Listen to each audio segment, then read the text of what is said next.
কিতা অবস্থা বন্ধুরা, সবাই আছেন বালা, আমরাও আছি বালা। তো আজকে আর একটা সুন্দর মজাদার ভিডিও নিয়ে আইছি, তো পুরো ভিডিওর সাথে তখন আশা করি অনেক অনেক ভালো লাগবো। তো বিকেল বেলা 4টা আমি এবং আমার ভাই আরো 2জন খুব ক্লোজ আরই একসঙ্গে থাকি, তাই আর কি। তো আমরা রেডি হইয়া রওনা দিয়া দিলাম সমুদ্রে যাওয়ার উদ্দেশ্যে। তো এখানে দেখতে পাচ্ছেন আকাশ চুয়া একটা বিল্ডিং। তো সেখানে আমরা সিগন্যালের মধ্যে দাঁড়িয়েছিলাম, তো সিগন্যাল শেষ করে চলে আসছি এখানে ট্রেন স্টেশনের উপরে সিঁড়ি দিয়ে যাচ্ছিলাম। ভাবলাম সুন্দর কিছু নাজারা আপনারা দেখাই। তো সেখানে সিঁড়ি বাইয়া বাইয়া নিচের দিকে নামতে শুরু করলাম, আর কিছুক্ষণ আইসা পড়বে সমুদ্রের দিকে। আমার গেল সিঁড়ি। তো ফাইনালি আইয়া পড়ছি সমুদ্র।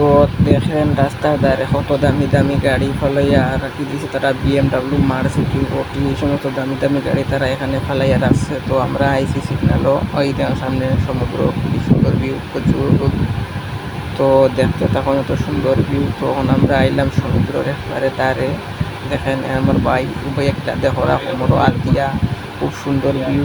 হচ্ছে মুম্বাই সমুদ্র। মুম্বাইয়ের মধ্যে সবচেয়ে ফেমাস জায়গা যেটা হচ্ছে, এটা হচ্ছে সমুদ্রের পাড়। এখানে শত শত মানুষ বসে আছে সমুদ্রের ভিউ দেখতেছে। দেখতে পাচ্ছেন উঁচি উঁচি বিল্ডিং, সুন্দর ভিউ। সবাই আসো বলা, পুরো ভিডিওটা দেখবা, অনেক অনেক ভালো লাগবো।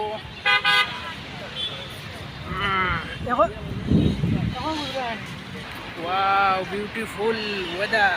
My brother, headphone connected. Brother, fine 300 তো ভিডিওটা কেমন লাগলো সবাই অবশ্যই কমেন্ট করে জানাবে। সমুদ্রে গিয়েই আমার ভাই 300 টাকা জরিমানা দিয়ে দিল। সেই বিষয় নিয়ে হাসতে হাসতে পুরা দিন চলে গেছে। তো নাইটের ভিউ দেখেন মুম্বাই শহরে, রাতের ভিউটা খুব সুন্দর। তো আজকের ভিডিও এতটুকু, ভালো লাগলে লাইক কমেন্ট শেয়ার করে পাশে থাকবেন। ধন্যবাদ সবাইকে।